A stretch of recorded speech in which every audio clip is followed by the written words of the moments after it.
I feel like they get a little intimidated because they know you're new. Yep, And that too. if you're new, you don't know what you're doing, which is somewhat true. Yeah. But I've been getting better at learning to be like, I have a whole team behind me, even though I'm not officially on a team. I do have a team to fall back on, Right. Hey guys. and so leveraging that is good. Right. Definitely. Amanda? Having without me. Hey, sorry, I had a panicked buyer. That's Y'all, okay. Oh my God. Stop. We wrote 20,000 over asking and now we're freaking out about it because we overpaid. No, you didn't. It was priced under market value.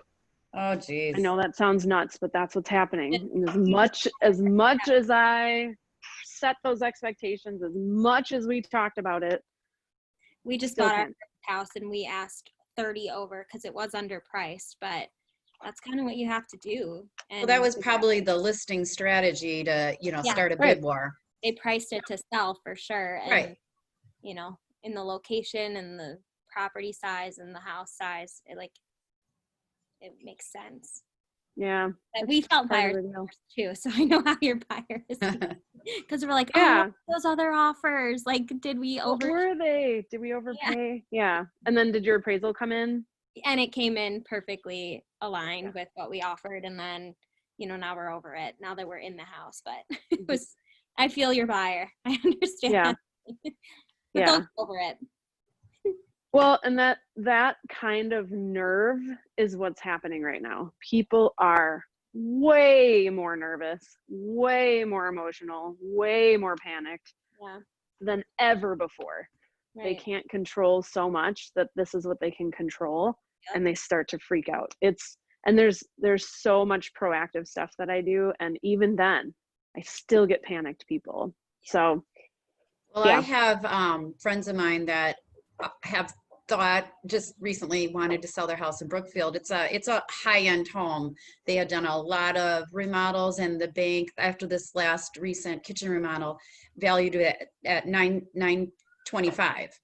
And they wanted to maybe sell, but they want to get top dollar, of course, which they could right now, but they're concerned of, because then they want to build.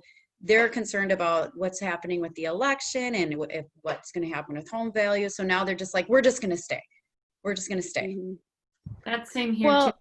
There's a lot of there might be another lockdown, people are thinking. So sellers that want to sell beginning of fall, and they're like, is that just like a horrible time to do that?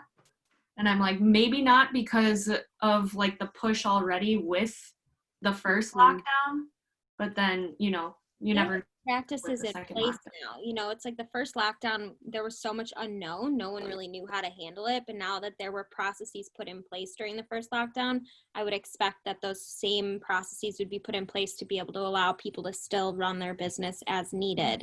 So I probably would say it'd probably be an easier, situation if it were to happen again. Well, and we were essential before. We should be essential again. This market is still growing. So there may be a blip, but the thing that this buyer brought up was, well, the economy is going to crash and we're going to lose home value and it's not a good investment. But every indicator, if you watched the meeting this morning, if you saw the article Charlie posted, is that home values are continuing to rise. Unless you're in luxury market, like $1 million plus, there is low inventory. We're not even close to a balanced market, high demand, low interest rates, and a whole flood of new home buyers in that average 32 years old age that are going to be getting to that point in waves over the next 3 to 5 years. So I just don't think we're going to see the kind of dip. And in fact, all of the previous recessions, with the exception of the last one, home values actually either held steady or rose. Real estate actually did very well. And people forget that because they either weren't alive then, or the last one was so bad that they don't remember. But those inflated values that happened and the crash that resulted was also from subprime mortgage lending, some shenanigans with appraisals and lenders that has been corrected. There were lots of things that put us in that position. And I just think it's hard for a buyer to have that perspective because they don't follow this stuff like we do. and they don't have a house to list. They're only buying, so they don't understand the strategy behind it. But it's crazy. I had something listed for 150, 50 showings in 5 days, no offers, no offers. And What? then we drop it to 139.9, which is where I told them they should put it in the first place, because they wanted to get 150 for it. So they're like, well, we're just going to put it out at 150. I'm like, fine, we'll try it for, 5 days. Dropped the price to 139.9, immediately got 3 offers, 2 of which are over the original asking price. Oh my gosh. It makes no sense. It makes no sense.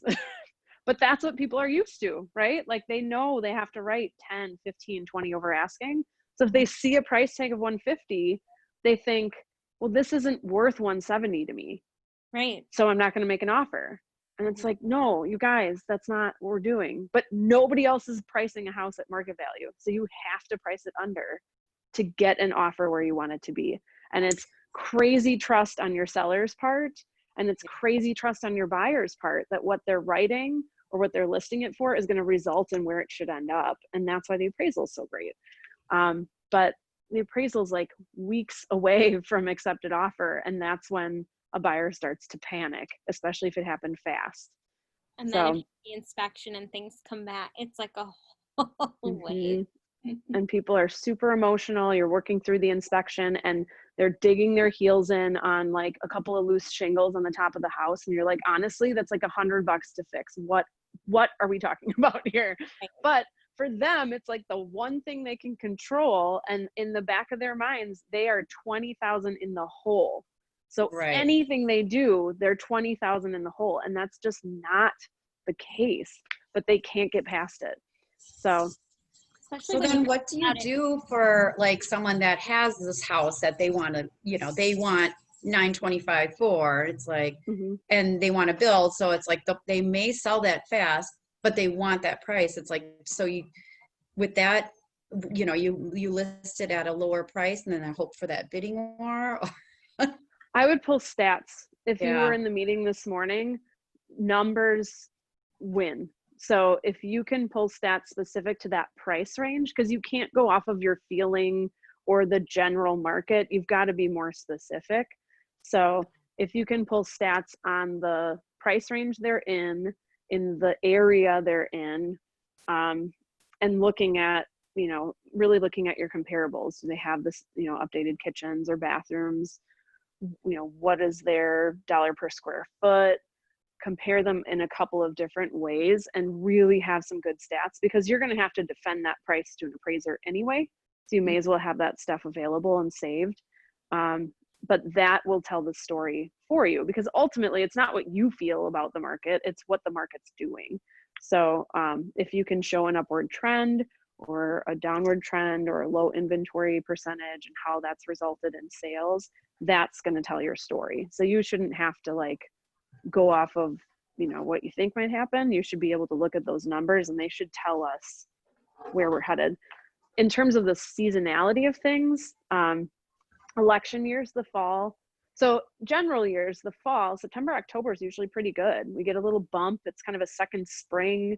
It's like one last push before winter. In election years, usually that doesn't happen. People get way distracted, try to hang on to whatever they've got going on because they're kind of bracing for whatever happens with the election. This year is probably even more so that case, with, COVID looming overhead as well. So it's very possible we'll see a fall slowdown, or at least a plateau.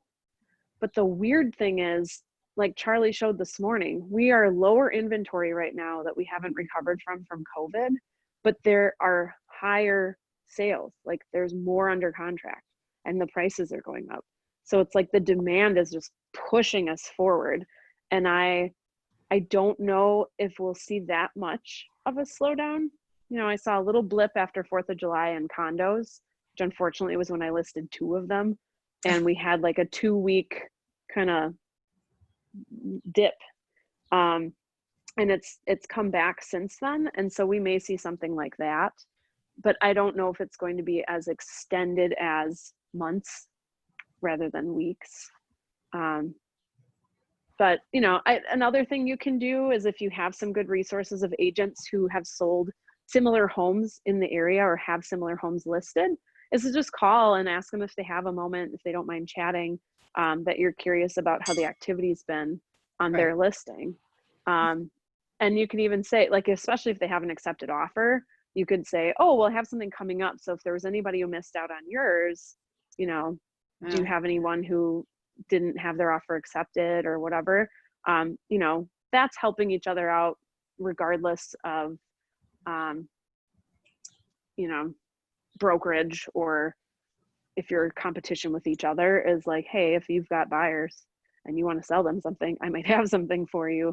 And also, like, at some point later on, they may want to come to you for info. So approaching that from like a we're all in this together kind of perspective, but also knowing that they might not be willing to share, even though they probably should. Our Keller Williams culture is much more open than most other brokerages, but it's definitely worth asking.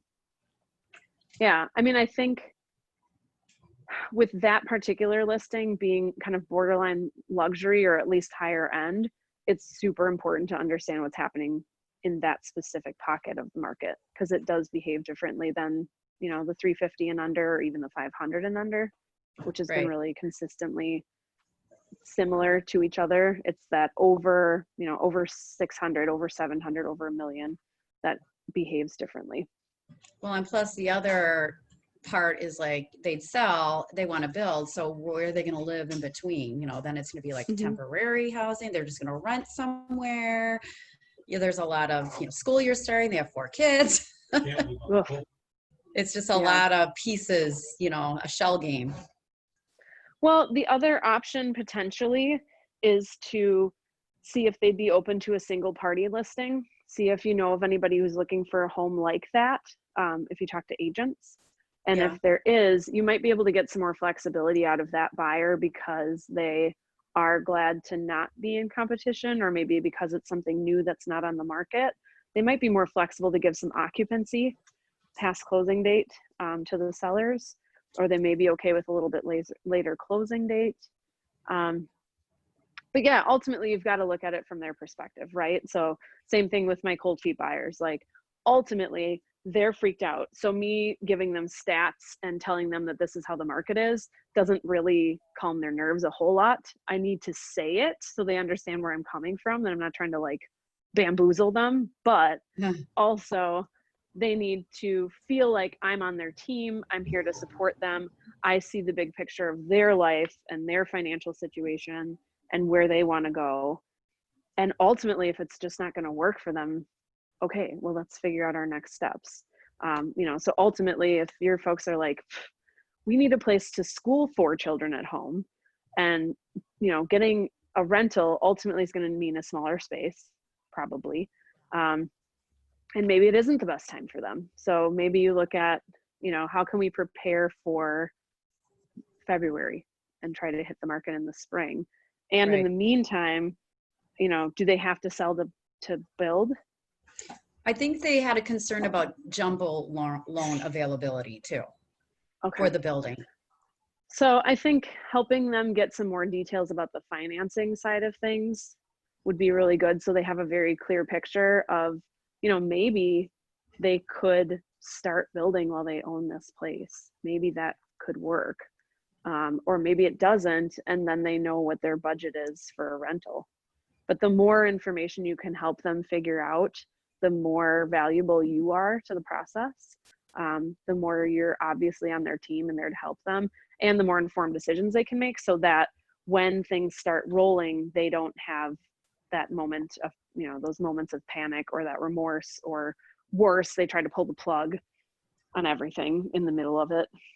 Right. After you've put in a ton of work, and, you have a buyer on the line and other parties involved. So sometimes you gotta. How exactly does a single party work? So it is, it's a listing contract they sign, and instead of putting in the marketing, there's like, here's what we'll do for marketing.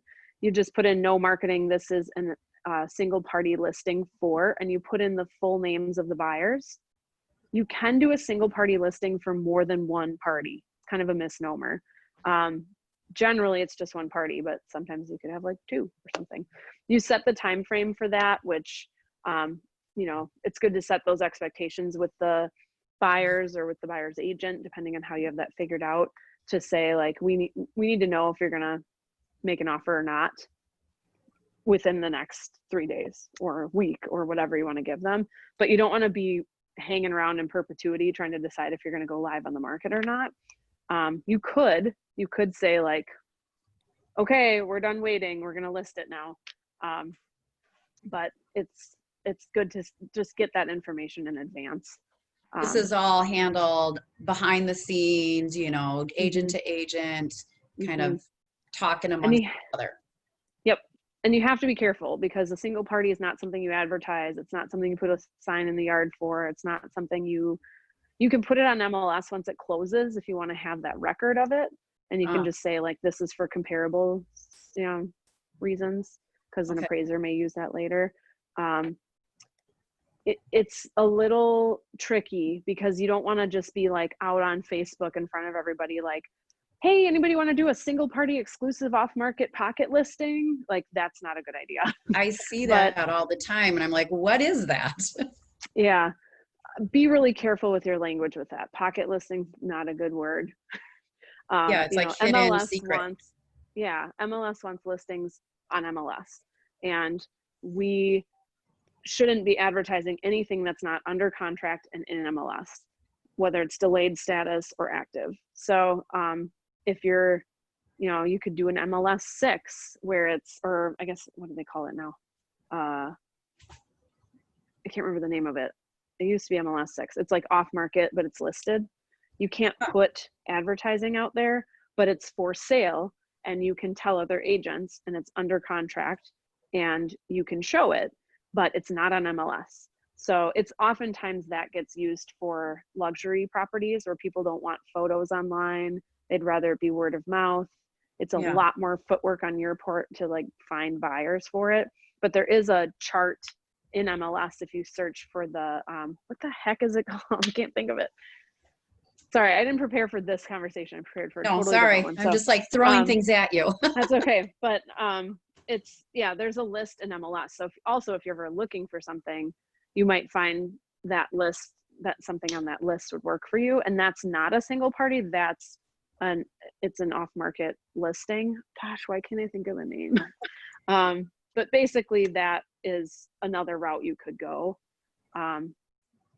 It means you're not having like tons of showings, but you'll have some showings here and there, and you could get a buyer still, but it's not as immediate necessarily.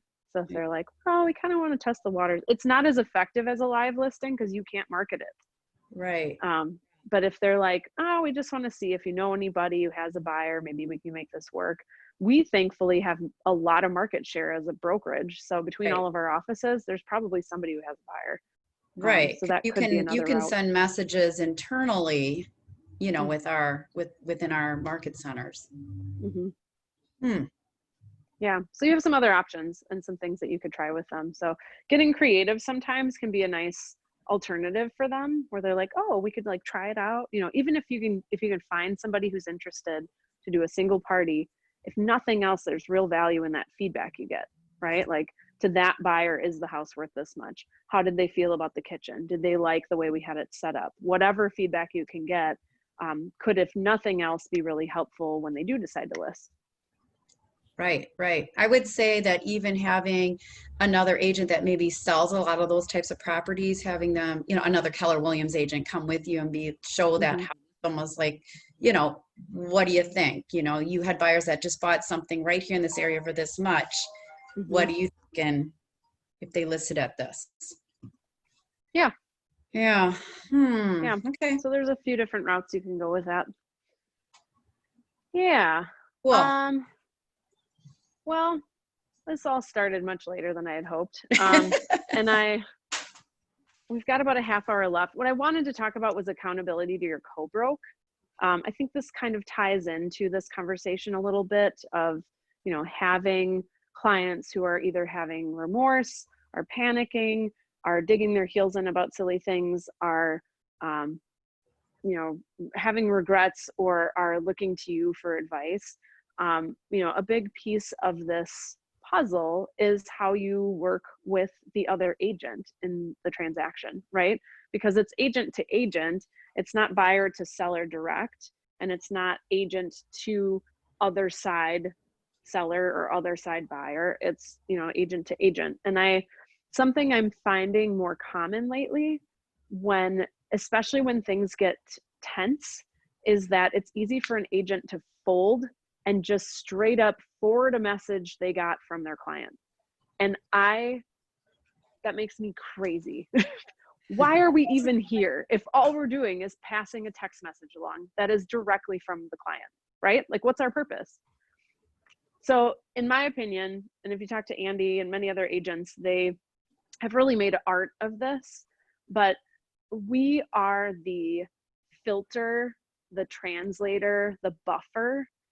And especially when stuff gets emotional and borderline absurd, that is when we need to shine. So that is not the time to be like, well, all I can say is here's what they wrote. Like, what good does that do? Especially if your co-broke is emotional already. It's almost like passing the buck. It's passing the buck. Exactly. It's not doing your job. Our realtor did that to us throughout our process, and she wasn't a KW agent, but it happened the whole time. And I was like, this is BS. Yeah. And also there is some extent of drama and exaggeration and emotion that is completely not necessary to pass along to your client. Right. At all. You just have to take it. You're the firing line on the front, right? Like, you are the first one to take this in. Then you need to think about it, translate it, consider your client and how they're going to respond and how they are emotionally. This morning, our speaker talked about, having emotional intelligence. And that's huge in this process, huge. It could make or break a transaction. So it's important that we are the buffer to decide, like, how do I bring this information to the other agent, or how do I bring this information from the other agent to my client? And there's a real art to that. And that's an important piece of our value, right? Like, what can't computers replace? That's a great example. So it's a good thing to keep in mind. So here's the 3 things that I think kind of encompass the accountability to your co-broke that are important to keep in mind, and I think tie into this conversation pretty well. So the first one is communication. Huge with your client, huge with your co-broke. Communication is major in life, really. So communicating clearly. The second one is being considerate. We are human beings.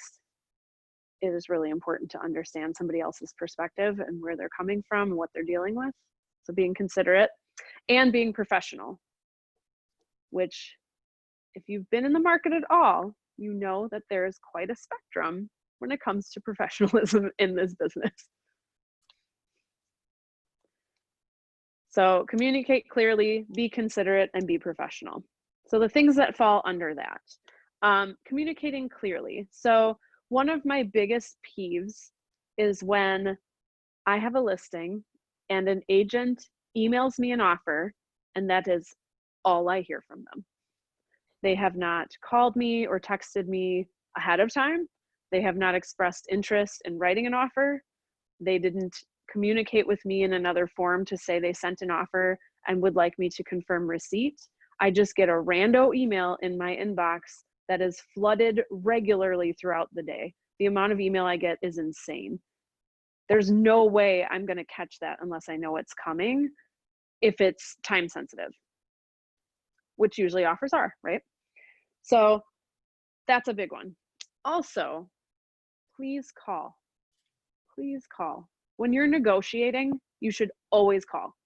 If whatever you have to bring to that agent is a negotiation, here's what they want done on the inspection. Here's what they're thinking about how we're going to address a low appraisal. Here's what we're going to put in the offer. These are negotiations, right? Do not text or email a negotiation. You know how much can get misconstrued in that, right? And it's hard sometimes if it's late at night or you've got something else going on and you just need to get information to them. But at least take the time to say, I just wanted to let you know we've figured out what, hey, we've got inspection kind of figured out. When's a good time to chat? Let's get on the phone about this. And there are agents that it's really hard to nail down. I'm sure you've come across them. But at the end of the day, that's the best service you can give your client. And it's also the best way to be accountable to that other agent. They're going to have a much harder time thinking you're a jerk, a moron, somebody they can blow off if you call them. Suddenly there's a voice, suddenly there's a personality, there's some commonality between you, right? We do the same dang job. So being able to talk on the phone is really important. And even if you hate it, figure out how to get over it, because that is really key to this job. Or hire somebody who's going to be your negotiator eventually. If you hate that stuff, do it for now, build your team out how you want to, but that's really important. So make sure you're calling anytime it's a negotiation. And otherwise you could, but I like to do that for negotiation and then follow up with an email so you have record, right? Because having record's important, to something to refer back to, something to back you up if something blows up and you get in trouble or whatever, to say, great, well, I really appreciate your time. I'm going to send you an email to kind of summarize our conversation. Then you have something to refer back to, you both have record, and you have like a moving forward next steps too. Texts are great for quick things, but paragraphs of text messages can get really ugly with clients and with agents. And I fall into this with clients because I have clients who don't want to talk on the phone. But when it comes to agents, like, we are professionals, we are working right now. This is not the time to send a 4-paragraph text message, right? It's different if it's your client. That's how they prefer to communicate. They're working, they can't answer their phone, whatever it is. But when it comes to the other agent, I would not recommend doing that, especially if you're working with Janine. She hates long text messages, just a heads up. Okay, being considerate. Great thing to think about. Great segue, Amanda. So that other agent does not necessarily operate like you, does not necessarily have the same amount of business that you do, does not necessarily have the same life situation that you do. When I started, I was such a brat about the other agents. I didn't give them a hard time, but the whole time I was judging them, like, I can't believe they didn't even call me back right away. And like, they can't even take the time to fill this out and send it back. I gave them 2 hours. Like, what the heck? Okay, well, especially right now, we've got agents who have 4 children at home that they're teaching while they're working. We have agents who are single agents who are trying to do the job of 5 people on a team. We have teams where the agent is only responsible for this much of the transaction, and unless they communicate with us who else is involved, we have no idea who's doing the other stuff. We have agents who are brand new, or people who have been in the business forever but done hardly any business. There's so many different backgrounds of people that are working with us that the more we understand where they're coming from, the better this relationship's going to be, right? And it's not about, I want to get through this as fast as possible so I can be done with this person, because I guarantee you they will pop up again. They will write an offer on your listing. They will have a listing you want to write on, and you do not want to end that relationship with a sour taste in anybody's mouth, because it will affect your clients. It will. So having a great reputation is not just about how well you care for your clients. It is equally, if not more important, that you have good relationships with other agents. And that starts with understanding them as people. Are you able to talk on the phone? When do you stop business at the end of the night? Texting at 10 p.m. to tell them you sent them a contract that needs to be signed by the end of today and you sent it an hour ago, they might be done for the day. And if you don't know that, your poor client is like panicked, right? And the whole thing could blow up because you didn't take the time to figure out when they're available to get this back to you.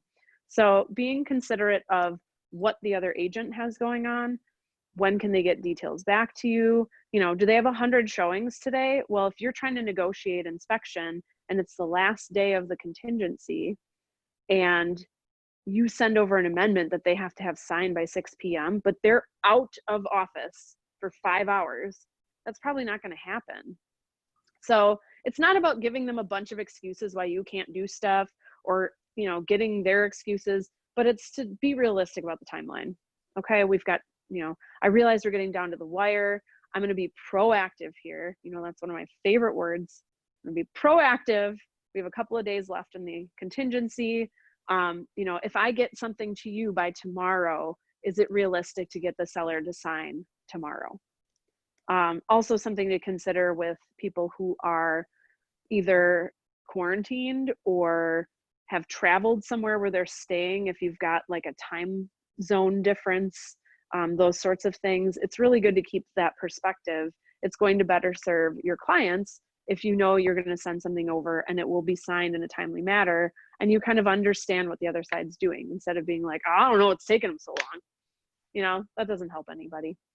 So being considerate, understanding how that agent works, what their you know, business hours are like, what their time frames are like, and just be proactive. Anything that's time sensitive, anytime you're waiting on a signature, just, you know, keep that stuff in mind. And you can, you know, friendly reminders can help. And, you know, there are people that have like nothing going on, but they just take forever with stuff. And so sometimes you just have to be the one to check in considerately, you know, once in a while. Hey, did you get that document? Just want to check in on that. Sometimes you got to take one for the team and write an amendment, even though you know it's that agent's turn to write the amendment. It's coming from their client, but they don't have time. Hey, big picture. We're both trying to get to the closing table, right? Everybody wants to close on this property. So what can we do to make that happen? So sometimes you just got to take one for the team. At some point later on, somebody else will help you out. It all comes around. And lastly, be professional. So this doesn't necessarily mean wear a suit, be super formal. That's not 100% what being professional is. You know, treating this as your profession, treating this as though you are the CEO of your business. This is not a hobby, and approaching them in that way, you know, hey, this is so-and-so from this brokerage. I have a quick question about this. Think about it like you're calling a business. You're calling somebody in a big office downtown. That's how you should be approaching them, at least from the start. But the nice thing about being a realtor is we're not attorneys. We can be a little more warm and friendly. So, you know, building that relationship on a little bit of personality, a little care. You'll definitely, if you haven't already, come across some agents who just love to talk so much. And they will have a story for you about some house they saw today or some client they're dealing with. And you just listen, You'll learn something. It's an opportunity to build camaraderie. You know, we're all in this together. You know, the people who've been through 100 different weird scenarios always have something to teach. So, you know, take what you can. Don't like, oh God, this lady's so chatty and I can't get anything done. Like, it's just part of the process. But being professional also means knowing the contracts, understanding how they operate in an actual real life scenario. You know, how can we translate this? Being able to be creative with those can really help you through some tough spots. And sometimes that other agent may be leaning on you a little bit. Sometimes they might not agree with how you're seeing the contract, and that can be a really great learning experience. I had a conversation like that the other day. So, you know, be open to listening to their perspective on it, but really knowing the process and knowing the documents. This is why we keep bringing these things up. This is why we keep asking you to practice, because ultimately, if you are a great communicator, but you can't write a clean offer with all the things filled in where they don't have to fix your errors and send it back in a counter offer, that is huge. That's huge for your offer getting accepted for your client. That's huge for building respect with the other agent. That's a big piece. If you work with somebody, and even if you're new, it's it's different if you're new and you're navigating some things you've never experienced before. It's another thing if you haven't taken the time to figure out the contract. You can be a week in and have a better idea of how to use a contract than somebody that's been doing this for a year, if you take the time to do it. So it's not about being new, but it's about understanding how it works, or using your resources like Kimmy or the helpline if you're getting into a tough spot. That is also serving your client, but it's going to make the process so much smoother with your co-broke as well. Also, not getting emotional. You know, it's really hard right now for all of us to not have those days where we're like, good God, the world's going to heck. I don't even know what I'm doing. I can't be trapped in my house all winter. I'm going to freak out. It's really hard to put all that aside and to focus on your job, but people do it every day, right? Like, consider yourself as a human, understand that other people are probably experiencing something similar, but then remember, this is not about you. Unless you're the buyer or the seller, this is not about you. You are here to serve the client, to communicate with the agent, to be a translator, to be a creative problem solver, to be a negotiator. But this is not about your feelings. It's not. So if you're getting upset about something and it's not because your client is upset and you want to come up with a solution to make it happen, and that's your driving force and that's the energy behind it, then do not bring your emotions into this. You will blow up a deal over how you feel about it, and it's not about you. And it makes those negotiations so much harder, so much harder. And you're going to come across agents who just can't separate it, who just cannot separate themselves from the outcome. That is, number one, a recipe for burnout for you as an agent. Number two, it's going to super complicate something that could have been so much cleaner. And it's really not about you. It's about your client. So put that aside, figure out a way to harness it, and ultimately focus on being proactive and solutions. That's what you're here for. You're not here to be their friend to complain together about how the other agent is being ridiculous, or about how the seller is being unreasonable, or about how you just can't believe that they wouldn't take care of their fireplace and now it's rusted out and they have to be replaced. Like, that's not what you're here for. You're not here to ramp up their emotions. You're here to be the calming voice of reason. You're here to be the person who helps come up with solutions and options and helps them navigate. They're looking to you. When I worked in restaurants, when I switched over to management, I had been a maitre d', I'd served. When I got into management, I am a high energy person. And so I would just flit around the restaurant, scurrying around, doing as much as I could.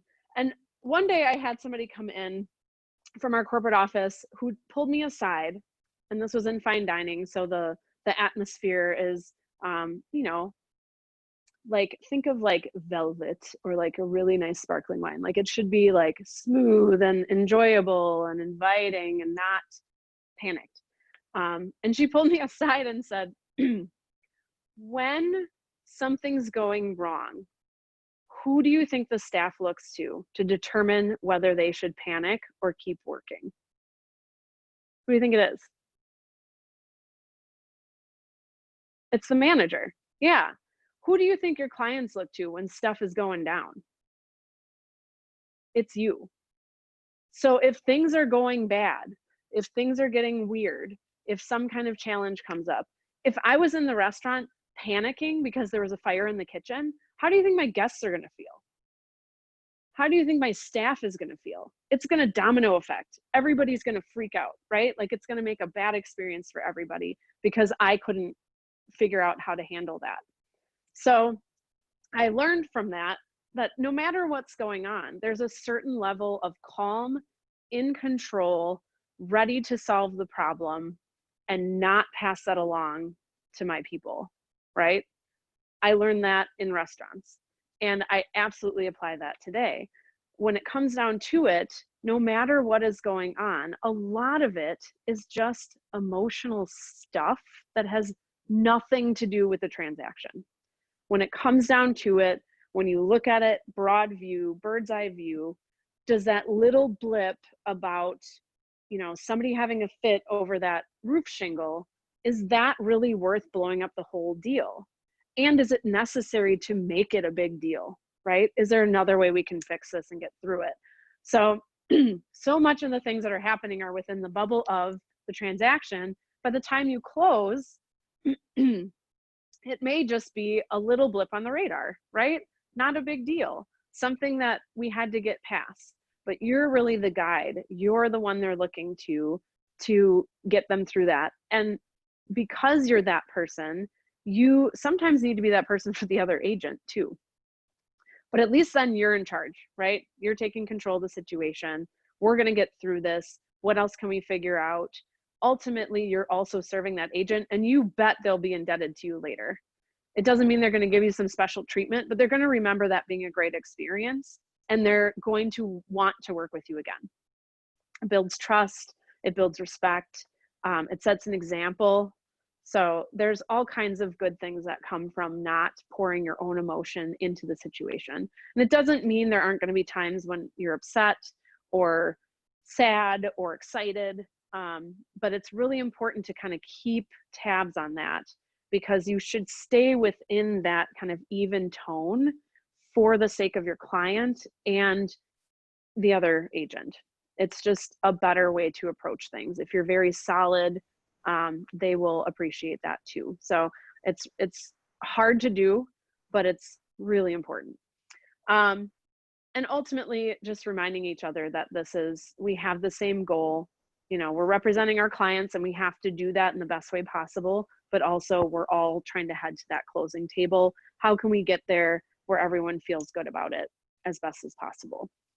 So communicating clearly, being considerate, and being a professional. Those are some big, really important things that are more on the art side of this job, right? It's the sort of the nuances of things. It's not something that you just learn by writing something on paper 100 times or going through a contract a whole bunch. There's some pieces of that, but a lot of this is something you'll develop over time working with other agents. It's something that I figured out by observing other agents or working with other agents or making mistakes, which is not something I would do again with clients, right? So I'm giving you the heads up that this is a really valuable thing to consider. I know before we talked about accountability to your clients. So accountability to your co-broke agent is another important piece of that puzzle.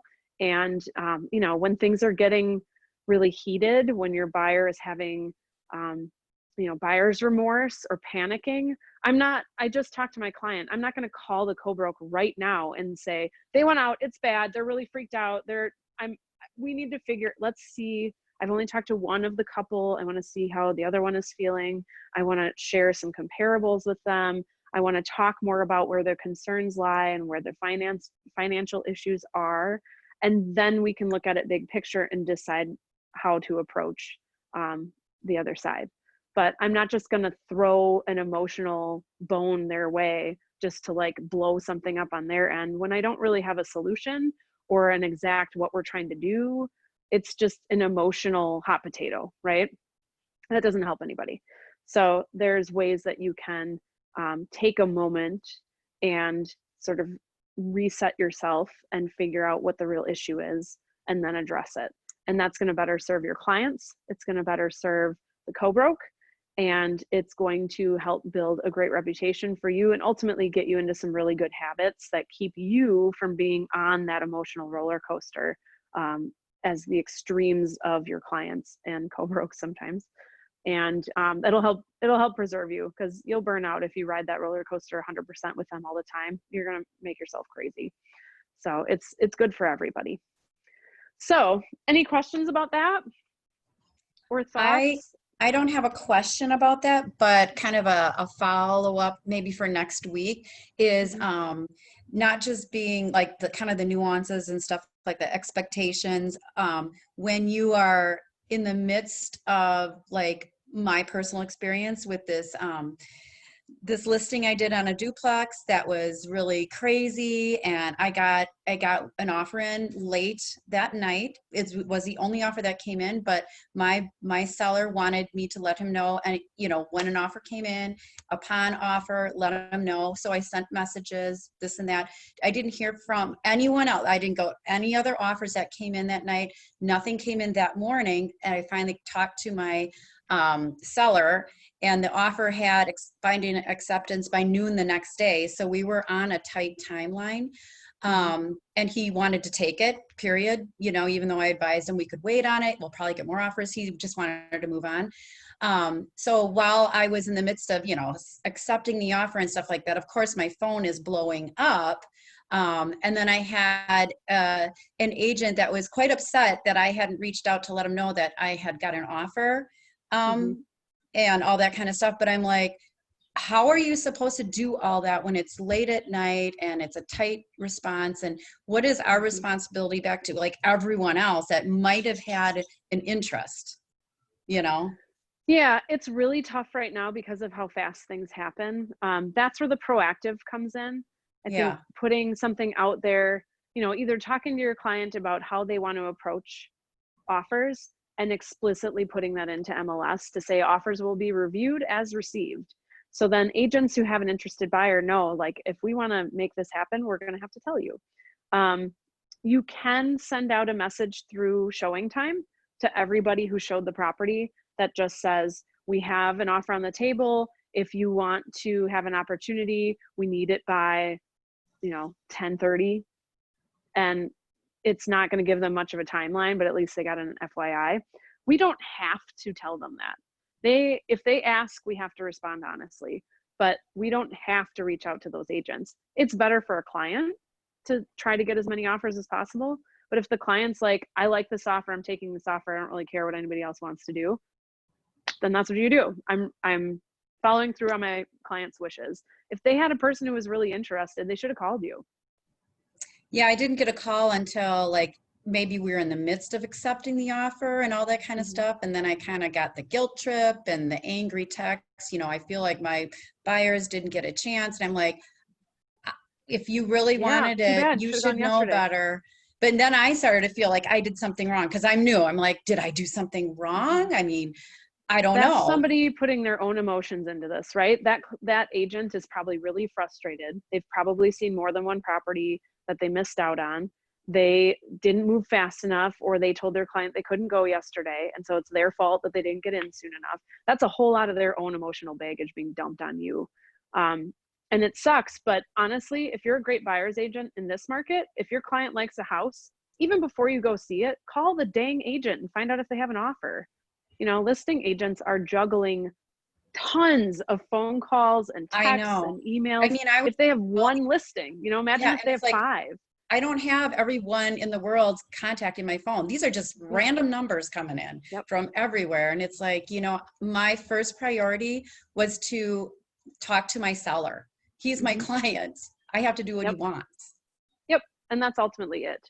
I mean, you do what you can. If you had binding acceptance for 2 days and your client wanted to wait and see other offers or whatever, great. If you have a chance, get the word out there. Try to get more offers. Absolutely. If you have somebody who texted you previously and said, please let me know if any offers come in, definitely let them know an offer came in. And I did do that. And they just couldn't get their people in. But other than that, if somebody's not proactive or they can't make it work, too bad. This is a fast-paced market. If you don't jump on it day one, then you either need to communicate with me as the listing agent to say, please tell me when an offer comes in, or when are you reviewing offers, or something, or you face the consequences. It's just what it is. And shame on him for getting frustrated and giving you shit about it, because really that was his problem. It's too bad. Well, I did learn ahead of time, like, to set myself up so I don't have to deal with it so crazily, is do that, we're reviewing and tell my sellers, like, we should accept offers until this date and then review this time so that everyone can know what's going on and it's less chaos, like for me. And we can get the best deal. Yeah, be careful about how you sell that, because anything like that should be an instruction from the seller. Right. But my advice to him could have been that ahead of the game. You can say, like, Yeah. totally. Here's our options. You can take them as they come in. It could be a little chaotic. They could come in at any hour. We could have to reply at any time. You might miss out on multiple offers. We could set a date and time to review offers where you know it's going to happen. We have enough time to talk about it, and you can potentially collect offers. You're also less likely to get buyer's remorse because people have a little time to think about it. What do you prefer to do? And then just clearly put it in MLS, and make sure that that's something everybody can see. The thing that makes me crazy is, and take note of this if you're working with buyers, I can't tell you how many text messages and calls and emails I get from agents asking me questions, the answers to which are in the MLS listing. It makes me crazy. So if you want to get on my bad side before you write an offer, ask me questions that are answered in MLS. Go for it. Because then I know you're not detailed and you're not taking the time for your clients. So it's going to be like that to work with you. And you bet I'm going to tell my seller that. Well, they asked some questions that were already in the MLS, so we may want to keep that in mind, that they didn't pay attention to the details. I'm not going to say like, don't work with this guy, but like, all those details are important. So ultimately you have to do the best you can, but especially if you have more than one listing, you just get bombarded. And understanding that when you're a buyer's agent, to reach out to the listing agent and just say, I just wanted to introduce myself. If you have a minute, I had a couple questions, and understand that they're just getting hammered with the same stuff from everybody. Also, when you're a listing agent, know the kinds of questions that buyer's agents are going to ask you, and prepare some info ahead of time and put it in MLS, and then they don't have to bug you about it. If they want to introduce themselves, or, if it's a slower pace and you want them to call you to build that relationship, cool. But if you don't want to get slammed with that, you can be proactive and get that stuff out there ahead of time. And then it's up to them. They should know what the market's doing. And if they don't, they're going to learn pretty quickly. Yeah. Well, it was a learning experience for me, but also I just needed to get reassurance that I didn't do anything wrong. No, I mean, if they asked you ahead of time and you didn't, that's one thing. But you can only do so much. And that's a perfect example of an agent getting emotional and blasting out a co-broke before there was even an offer. Like, that's not great. I would remember his name, like, you remember the bad more than you do the good, right? So if somebody comes along and you're like, oh, that guy. I mean, you're not going to tell your client, don't work with this person, but might you tell them how your experience was before, and they can decide what they want to do? Yeah, it absolutely plays a factor. The other agent plays a factor, and you want to be a non-factor. You want to be the good kind of factor, not the bad kind. Yeah. Well, and that was my concern. I wanted to make sure that, didn't get like blackballed or something like that. Blacklist. And there's agents out there in any business. There's people who are going to be totally off the wall with their response to you or something that happened. They're going to blame you for something they screwed up. They're going to put all their emotions on you for something that you couldn't control. There's going to be that. It's pretty rare, but it'll happen. But if you feel really confident in the fact that you were proactive, that you followed these steps, that you did everything possible to be a professional, then it's on them, and you got to kind of water off a duck's back with some of that stuff. If you're doing all the things you should, you're doing your very best, you're an easy target because you're the messenger. So you're going to get hit from both sides sometimes. And you just have to know, if you're doing the best you can, if you're following these guidelines, if you're being proactive and you're keeping even keel about everything, that, sometimes it's somebody projecting on you, and you just have to realize it's not you. Yeah. Can you talk about what's standard and not standard about reviewing offers? Like, can you tell other brokers we aren't going to look at offers after 9 p.m. or something like that? Yeah, I mean, if you get an offer in and it's like 10 o'clock, it's perfectly reasonable to not reply. People are sleeping. Like, what the hell? Yeah. And also, like, as a buyer's agent, don't do that. If you know you're writing an offer and it's going to take you 2 hours, or you're meeting with your client at 8 p.m., text the agent in advance and say, I'm writing an offer. I'm going to send it in. It's probably going to be pretty late. If you could just reply by the morning to let me know you got it. Or like, are you a late person or an early person? Like, understanding, being considerate, that's all part of it. And likewise, if if they send in an offer and it's like 8:30 and you're like, hey, just so you know, my client is not going to be able to review this tonight. I will be in touch with you tomorrow. Best case scenario, as a buyer's agent, they have contacted you as a listing agent, or you as a buyer's agent have contacted the listing agent to say, I'm going to send in an offer. And if they don't have a when we're reviewing offers timeframe, just say, like, is it realistic to get a reply by the end of today? Or would it be realistic to hear back by noon? Obviously my buyers don't want anybody else to get in with an offer, but also we want to make sure that you have a reasonable amount of time to reply, because you're setting the stage for what you're going to be like to work with.